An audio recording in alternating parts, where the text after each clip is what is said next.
I was about to start putting on makeup and getting myself all primed for this video, and I got a message, an email saying that my school that I just started and I've only completed 1 week of so far is closing for at least 2 weeks due to the virus outbreak. And I kind of feel like a video game character recording this right now and saying those words.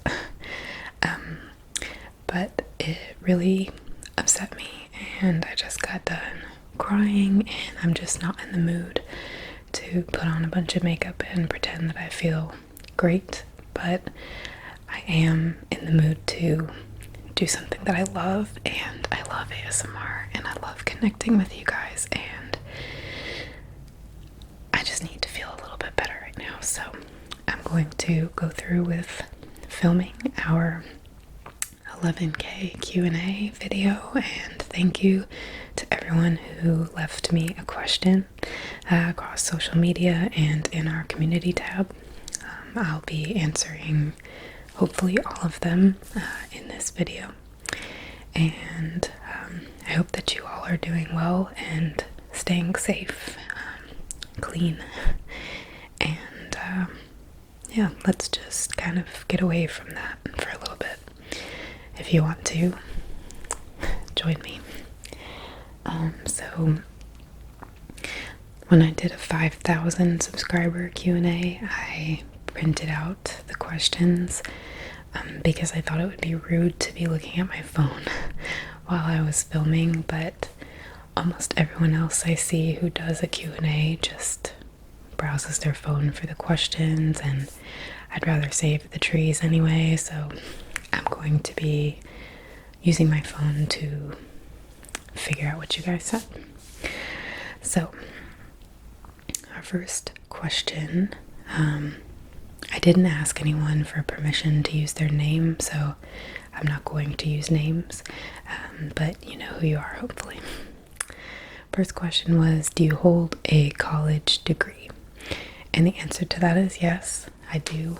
I have a Bachelor of Arts in English.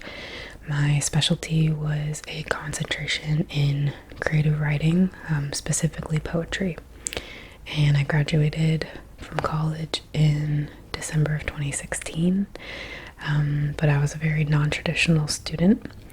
I had graduated high school in 2008. So it took me some time to figure out what I was doing and to get it done. I currently use my degree a bit. I still try to write poetry, although I haven't written in far too long. And I also write for an online review website right now, and I really love that work. So happy about that. But I'm also in school right now to become a massage therapist, which is kind of a huge and exciting goal for me. The next question was, what are some of your favorite video games, if any, and then movies or series? Most of you know that World of Warcraft is my favorite video game of all time, but I'll just repeat that in case you're new here. I love WoW. I played it for around, I guess, about 14 years. I don't currently play. I played Skyrim when that was a craze. I played Diablo. I played Dead Island. Lately I've been playing Roller Coaster Tycoon too, going old school. I played Overwatch, but I was terrible at it and got yelled at a lot. I played League of Legends for a really long time and I loved it, but the community was incredibly toxic and it just wasn't worth it to me to stay playing with those people, so I quit. But I still love watching the LCS. And those are really most of what I've played that I can think of, mainly because World of Warcraft is life consuming and I didn't really have time to play anything else or want to. But growing up, I play a lot of video games as well, and some of the standouts for me were Jumpstart 3rd grade. I also liked Jumpstart 4th grade, but 3rd grade was my favorite. Reader Rabbit, the whole series. And then there was another game that I can never remember the name of, where you kind of flew around on a rocket in outer space. The game started off in like a storybook, and it was flipping through these pages telling a story of some lost princess or something like that, and then you were in outer space trying to, it was educational. You were doing like math problems and word problems to move forward in the game, and you had these things that were called Starbucks, and you could go to the little bank and cash them in or something. I don't know. That game was a lot of fun. I also really loved playing all of the putt-putt games, backyard baseball and backyard basketball, and Pajama Sam. Those are all huge for me growing up. So in terms of movies, a lot of you probably know this as well, but anything by Wes Anderson is really kind of my favorite. Life Aquatic with Steve Zissou is my all-time favorite, I guess. But The Grand Budapest Hotel and Darjeeling Limited, Isle of Dogs. It's really hard for me to pick one. They're all very, very neck and neck for me. I just love his aesthetic, and I'm really excited for his new movie that's hopefully still going to come out this year. I also really love the Sherlock Holmes movies with Robert Downey Jr. and Jude Law. I've watched those about 1,000 times, both of them. I would love for another to come out. And I love all the X-Men movies a lot. I think I'm probably a bigger fan of X-Men than any other like superhero movies. They're my favorite for sure. Otherwise, I tend to just like action movies. I really like the Bourne trilogy. Drama, comedy, sometimes romance movies, but I do not watch horror films. I have a very, very active imagination and always have, and it's hard for me to get rid of the images that I see. They stay very vivid and clear in my mind, so it makes it difficult for me to fall asleep and function like a normal human being after I see something disturbing. I'm also just very emotionally sensitive, so when people are getting hurt or something bad is happening, I start to feel really sick.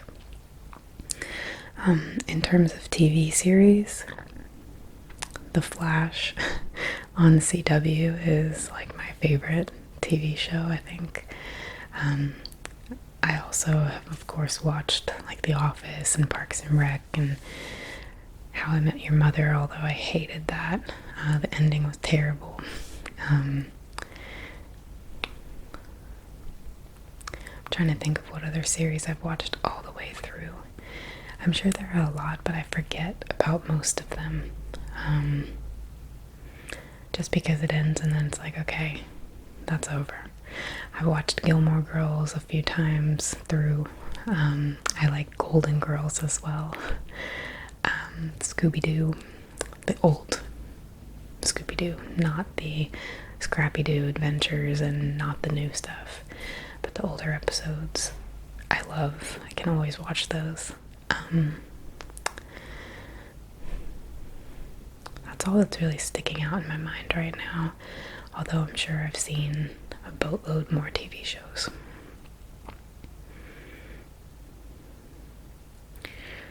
Someone left a nice compliment, so thank you for that. I will definitely make some more life advice videos. I've been getting a lot of requests for those lately. I think because I've been focusing more on role plays, and then the people who preferred my rambling videos are like, hey, come back. Another person asked, what do I do for work? I touched on this a little. I was trying to do ASMR full time, but obviously that didn't pan out. I don't know if I'm not that great at it, or if there's just too many people making it, or if I just have a smaller niche demographic who enjoys me. I'm incredibly thankful. I mean, I cannot believe that there are 11,000 people subscribed to me, and actually that's not even the majority of people who watch my videos. Something like 56% of people who watch my videos are not subscribed. So it's just crazy to me to think that I've reached that many people, and I'm thankful for that no matter what. I did want to do this full time just because I really enjoy it, but since that didn't pan out, I'm currently, as I said, in school to become a licensed professional massage therapist, which I'm ecstatic about. I always have enjoyed working with my hands more than anything else, I guess. Everything I kind of ever really wanted to do growing up was oriented around a trade. I wanted to be a cleaning lady. I wanted to be a hairdresser. And massage therapy was something that had crossed my mind previously, but I honestly just thought that it wasn't going to be lucrative enough, I guess, which was an ignorant thought. But I had influences in my life who really wanted me to do the whole academic thing, and felt like I would be better able to support myself that way.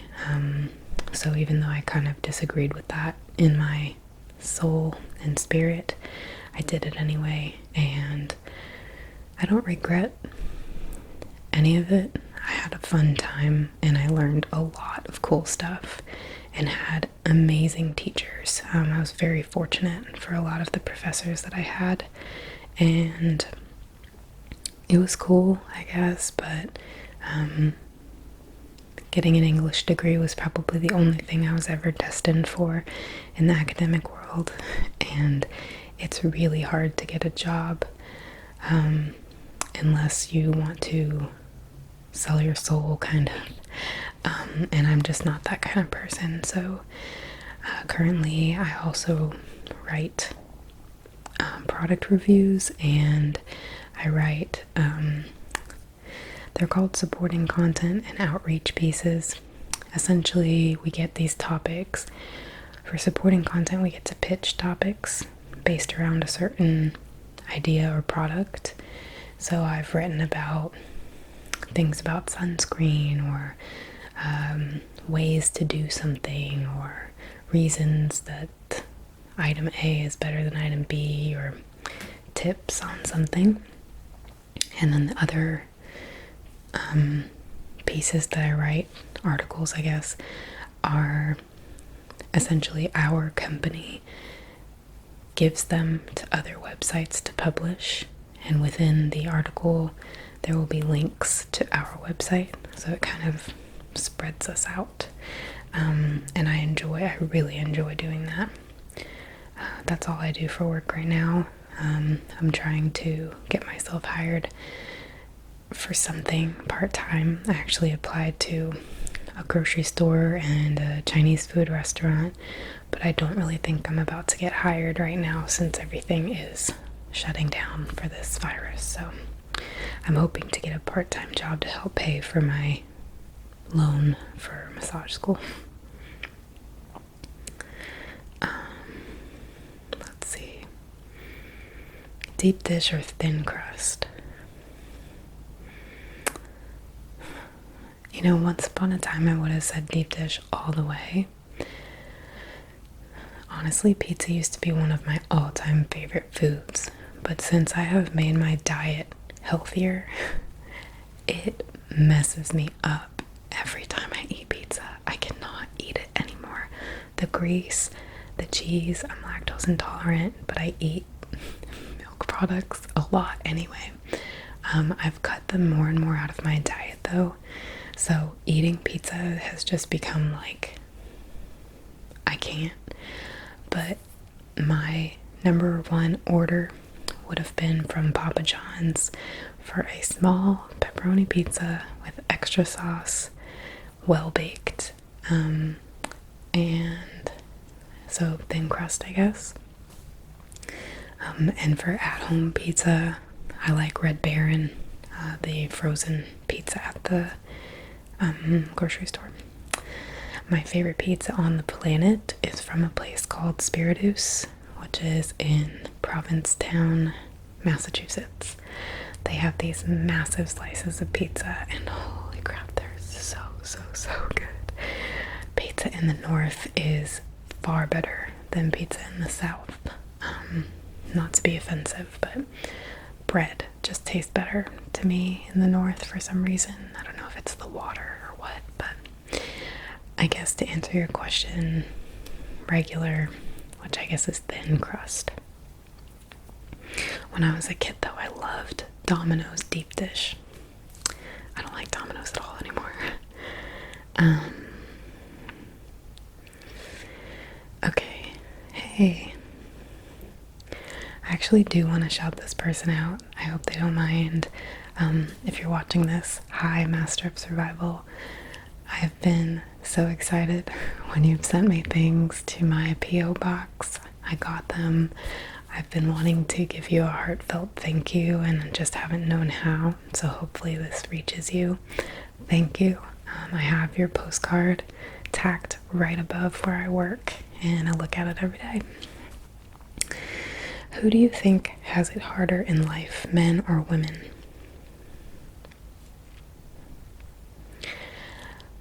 Honestly, I don't think that you can really pit one against the other.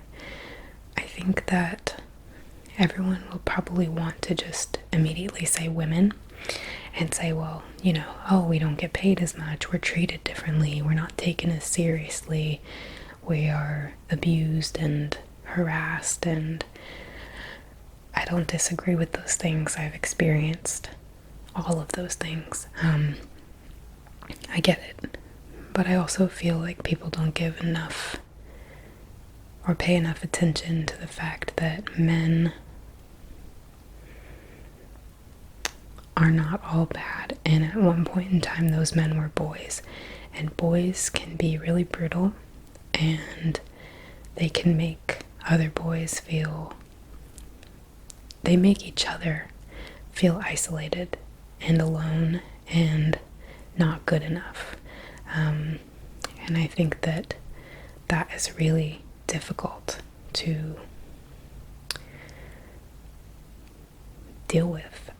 I think that it makes a lot of boys into bad men because they're not accepted or treated well or shown love. They're not allowed to be themselves a lot of the time and have emotions. I think that a lot of women expect men to be stoic and to just deal with whatever crap we have to lay on them. They have to be an anchor for their family, for their wife or girlfriend, for society. I don't know. I just think that men and women are different, and that we have different struggles, and we're all humans, and we're all united in the fact that we all suffer and struggle and cry and laugh, and no matter what our gender is or our skin color is or our beliefs are, at the heart of it all, we're all just people who want to be accepted and loved and happy. And I think it's hard to, no one just feels all of that and doesn't go through hard times, whatever that means for them. What is your opinion about emotional intelligence?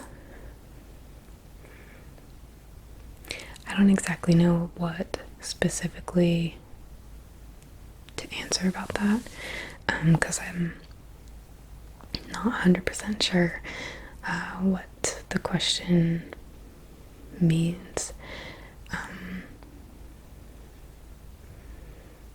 I just feel like there's a lot I could say about that, but I think everyone has a different level of emotional intelligence, and I think that some people have close to none, and I think that people who are emotionally intelligent and aware will have a very hard time getting along with those who don't get it.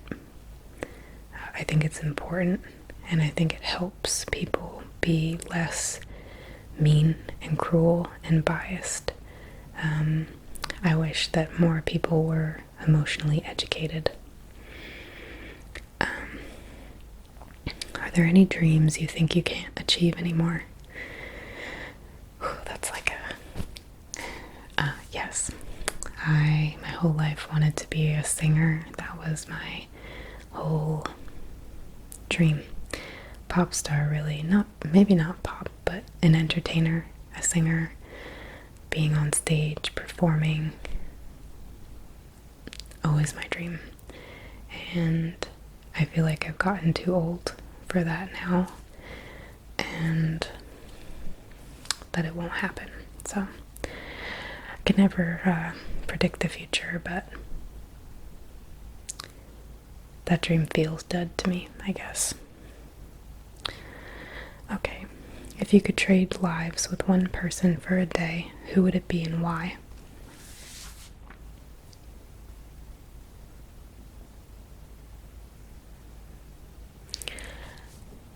I think probably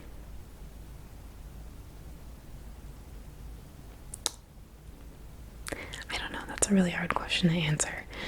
Part of me wants to say my partner because I feel like I could get a better understanding of him if I lived as him for a day, and it would make me more compassionate and understanding and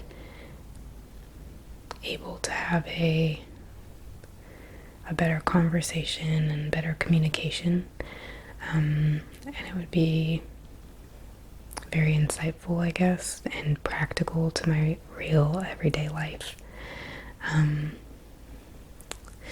Another part of me feels like that could be more of a curse than a blessing, because maybe I don't want to know everything. Maybe I don't want to. Maybe there are some things that are just better that I don't know. I don't know. It could make me frustrated. You just don't know, like, the consequences of what that would be, I guess. Not that I think he's doing anything bad or whatever. Just, I don't know. It's like, would you want to know everyone else's thoughts? The thoughts are just thoughts. They don't necessarily mean anything. I've had a million thoughts in my life that didn't become anything, or that I didn't want to become anything, so I might not be able to judge those accurately. I don't really know that I would want to trade lives with anyone else for just a day. Maybe someone who does get to be an entertainer.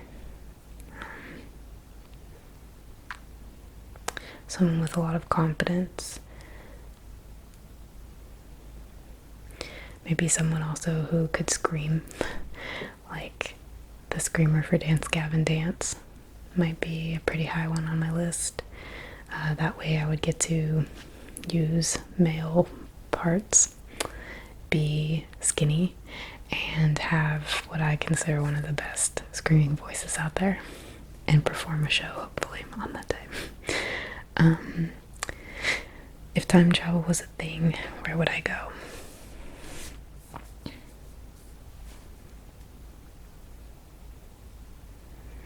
It's kind of funny to think about this because previously in my life I would probably have picked a lot of nostalgic places, like my grandma's house or my old neighborhood, or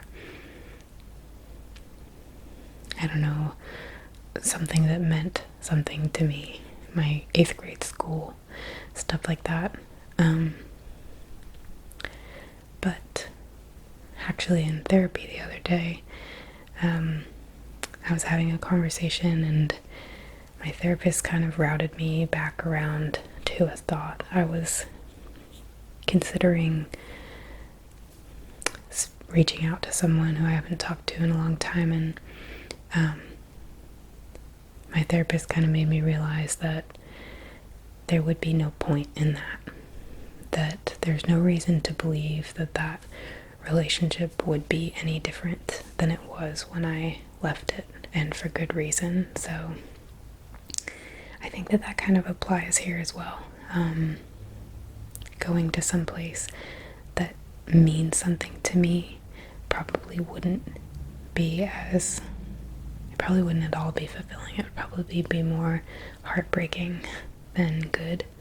So in that case, I might just pick like a cool moment in history and watch as a quiet bystander. Granted, I don't know what that would be. I don't really care about going to space.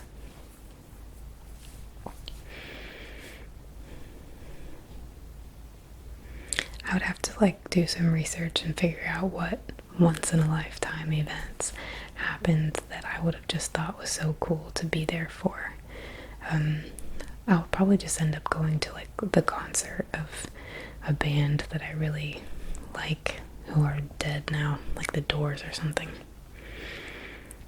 Am I super boring? I don't know. When am I gonna make another World of Warcraft gameplay video? Well, gameplay probably not for a long time because I don't play anymore at this moment. I had resubscribed for a while and I was kind of enjoying it, but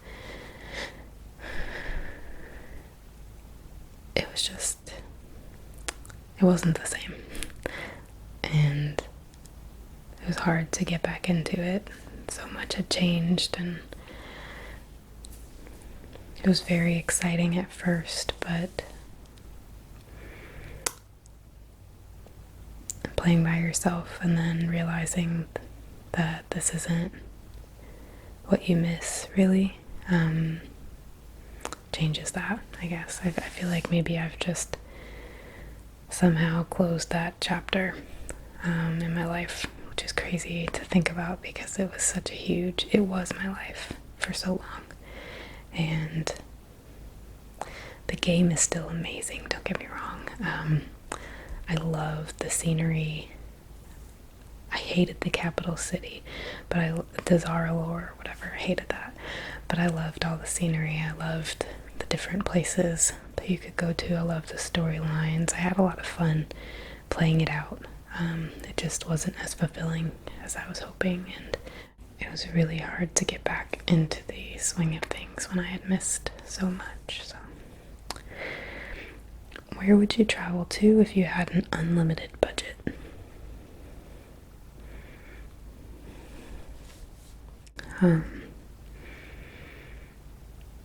I've really wanted to go to France.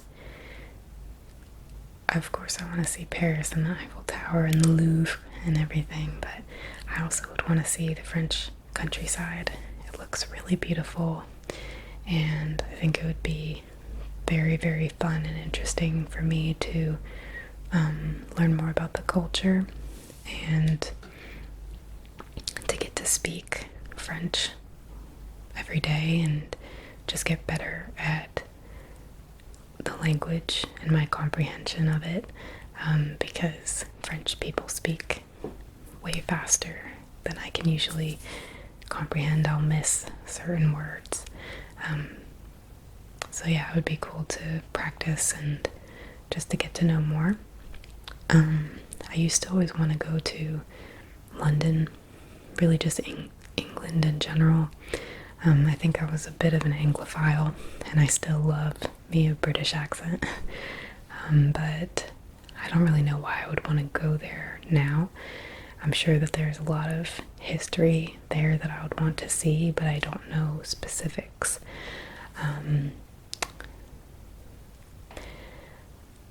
One of the new places that I want to go to, I actually saw in this girl's vlog. There's this other YouTuber. Her name is Isabella Fiore, and she does like some makeup tutorials and like little chats, but she also does murder mystery cases and talks about different murders that have happened. And she's funny, and I really love her relationship with her boyfriend, and she's creative and very daring with what she wears, and she's kind of just someone I guess I look up to in a way. She's easy to feel like, oh yeah, we could be friends, which is so weird because I do not know her. But she went on a like 2-month long vacation or something like that with her boyfriend to Italy, and I was watching her vlog of that, and there was a place that she went to. I'm trying to think if I can remember the name of it. I think it started with a P. I don't remember, but it was so pretty, and it was kind of built into this cliffside, and the water was very, very blue, and they rented a little boat and drove out a ways and swam. It just looked really, really nice. I would love to go there.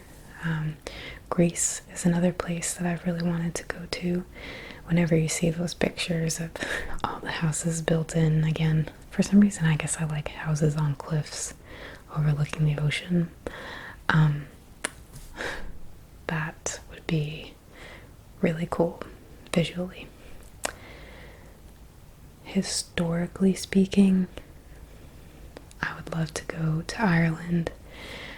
My family heritage is mainly Irish, and I'm sure that a lot of my relatives are still there. And I would also love to see like where W.B. Yeats and Seamus Heaney lived, and see some of the scenery that they wrote about. That would be awesome.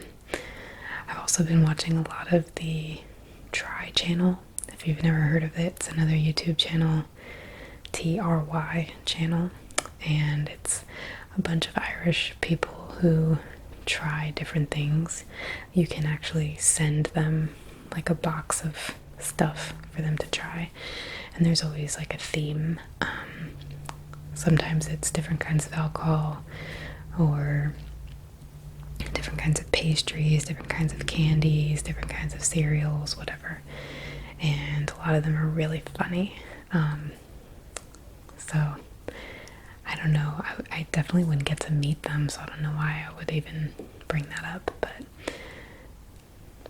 if I could somehow meet them, that would be cool. Where else would I want to go? I would definitely go back up to Provincetown, Massachusetts, even though I've been there a lot. I love it. So I would definitely go back. And I've always wanted to go to Colorado, so I would definitely make a stop there at some point. Maybe try to ski or snowboard, or maybe just tube. I just think it looks really pretty out there. I love how the mountains look. And I think the last place I'd want to go, well, I also want to go to that really clear lake with all the colored pebbles at the bottom. I think that's somewhere here in like the Midwest, maybe. In America, I mean. There's also a place that I've seen where you can go tubing on, I guess, rafting in a tube, in an inner tube, through this like hour or 3 hours long river that's kind of like looks like a jungle. That just looks really peaceful and cool, and I would love to just float through nature for a long time. Yeah, but the last major place I would want to go to is the Swiss Alps.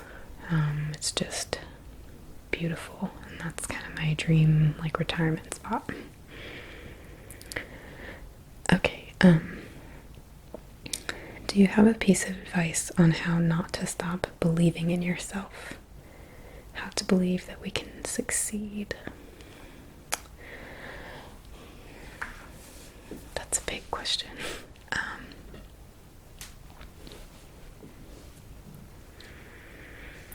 First of all, I think it's a bit of a process. We all struggle with feeling insecure or unsure, having doubts about ourselves, about our capabilities, and about our future. That's very, very normal to have those feelings, and we have them to varying degrees. So the most confident seeming person you know still has those thoughts, at least from time to time. The only people who don't have those thoughts are kind of mentally ill. They're extreme narcissists and therefore think everything about them is great. That's a whole nother problem in and of itself, but that's also a small slice of the population who's really that narcissistic. So the majority of people that you run into, no matter how self-assured they seem, have doubts, have fears, have insecurities just like everyone else. It's just that they might let those feelings control them less or bother them less, or they've just got thicker skin and they are good at ignoring it and just kind of keeping on anyway because they feel like they have to. Those of us who have been through more emotional struggles, especially in our culture, tend to have a harder time moving forward, I feel like, and really believing in ourselves. Anytime your confidence is shattered by people that you love, that's hard to bounce back from. If you're emotionally sensitive, that's hard to cope with. And there are a lot of situations in our lives that are very, very difficult to accept when you're emotionally sensitive. And I'm not suggesting you are, but I know I am for sure. And this is just from my point of view. I think once you realize that something has happened to make you not believe in yourself. We're not born thinking that we suck or that we can't succeed. We're not born not believing in ourselves. We've ended up that way over a course of events that have happened to us. And even though those things may have happened to us, we have the power to change how we live from here on out. It's really making the decision to choose yourself and to stop letting past issues define who you're going to be in the future. And that's way easier said than done. I'm not suggesting that you can just wake up one day and say, I'm going to believe in myself forever. A lot of the times it requires therapy, it requires a support system, it requires thought, maybe journaling, maybe some other coping mechanism that helps you over time deal with the things that have hurt you. We always have to deal with those things, no matter who we are. But you get to make the choice that you want to.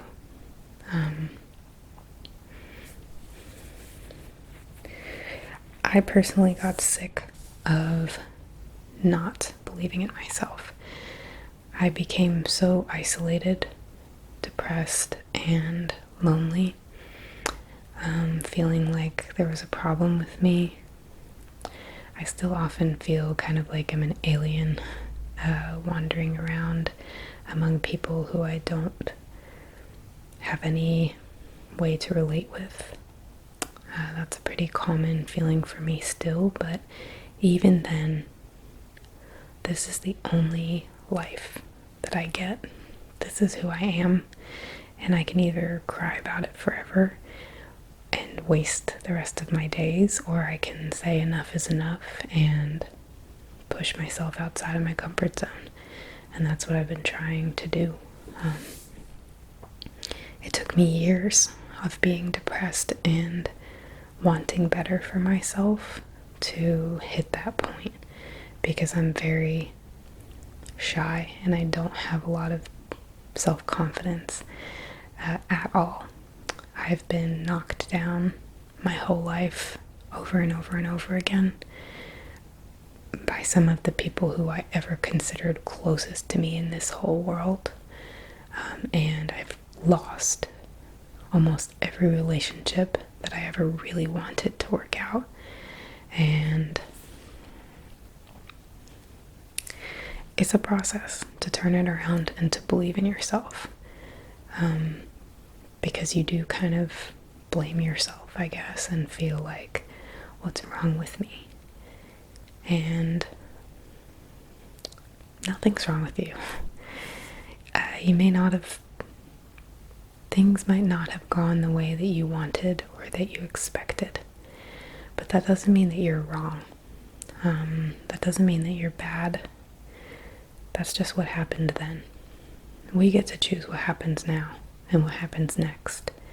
And it's exciting and just different to do that, to actually sit there and say, I'm going to do this because I want to and because I believe that I can do it. The more that you take those steps and just do little things to break out of your comfort zone, like sometimes I get really nervous to ride my bike around my neighborhood or to walk around my neighborhood. I love doing both of these things. They're some of my favorite activities. I love being outside when the weather's nice. I love feeling the wind on my face and going through my hair when I'm biking. And I love walking and just listening to music and watching the little squirrels go by and seeing life.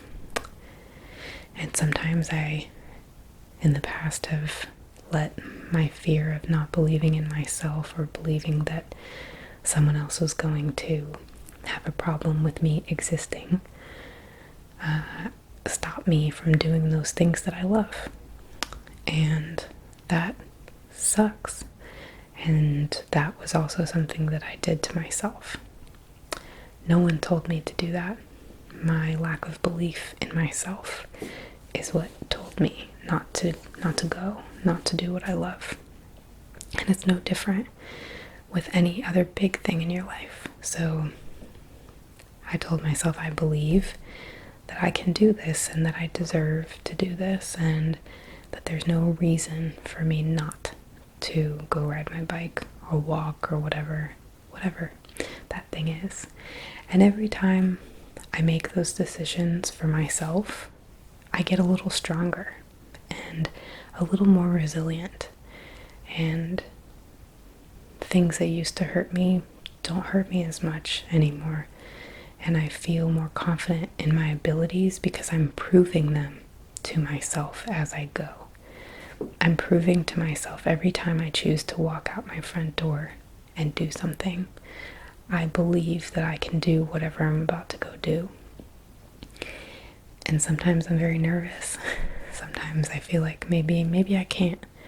But I force myself to push through that and do it anyway, because that's how I build greater belief in myself. A number of weeks ago, it was actually the day of Super Bowl Sunday, so whenever that was, I went climbing at a park. My boyfriend and I booked us a slot on this adventure tower, and it was 80 feet tall and terrifying. I had never been rock climbing or anything like that before, and I had to climb these wooden kind of like limbs, branches, and then I also did a rock wall, a short one, and then a really freaking tall one, and I was literally shaking. My arms were shaking, my legs were shaking. I had no idea that I was so scared of heights, but when you're dangling there, suspended by a cord, it's terrifying. So I didn't know if I was going to be able to do it. And there were multiple times during that experience that I did not believe in myself. But I did it. And the high that I felt is still with me to this day. I think to myself, I did that. I can do this. I did that thing that was so hard that I was going to cry, that I was having a panic attack, that I was shaking to my very core, terrified. And I did it.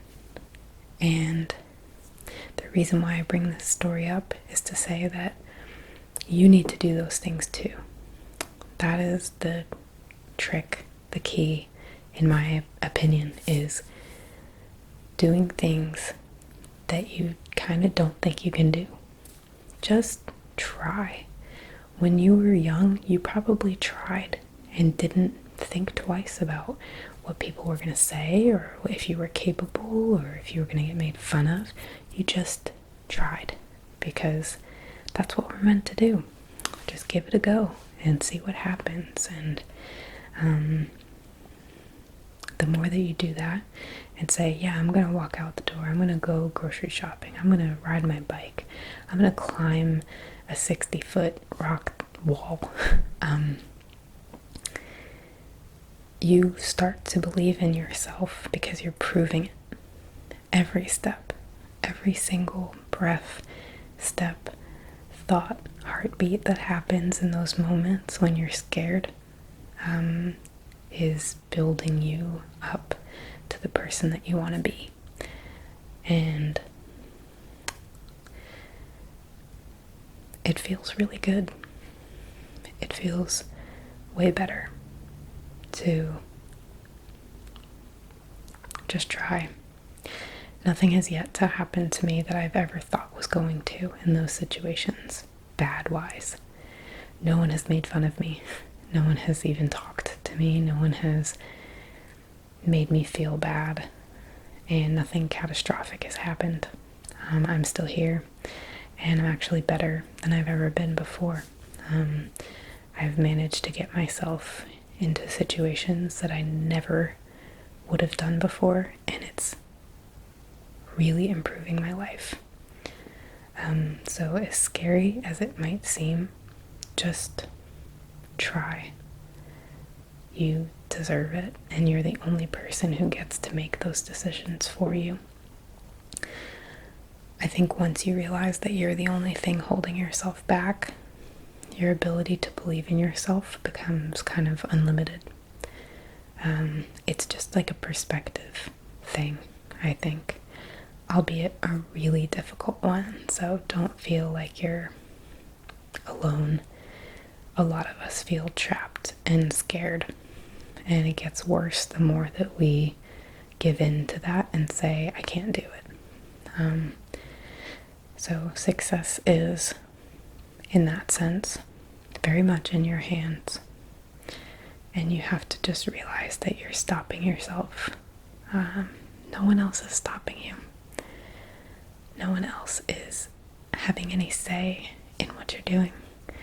And they also shouldn't be influencing you through any other form of communication. Don't see something online and compare yourself and then think, I can't do it, or oh, I'm not successful. Those people didn't say anything to you. That person might be a fan of yours. That person might love your life or the things that you're doing, or think that you're really pretty, or who knows. I mean, it's made up. Comparison is made up. And usually by people who just don't see the value in themselves. So stop taking that away from yourself. Stop thinking that you don't have value. You do. And you will be successful. Maybe not at the thing that you even think, but as long as you keep trying and remembering that there's no reason not to believe in yourself. No legitimate reason not to believe in yourself. Then nothing can really stop you. And even if it's not the thing that you thought you were going to be successful in, your life will pan out way more than you ever could have expected. It's that personal growth that really takes you to that next level. So I hope that answered your questions. That was all of the questions that I had, and I enjoyed getting to share my thoughts. I don't think that I'm supremely interesting or anything. I just like to be able to connect with you guys every once in a while and figure out if anyone has anything that they want to hear or know, specifically, since I usually make up my videos myself. So thank you guys again for your questions and for giving me the opportunity to just get lost with you for a while. I really appreciate every single one of you, and I hope that you're all doing well and staying safe. Watch some funny videos and cheer yourself up, and stay healthy, I hope. Okay, I will see you guys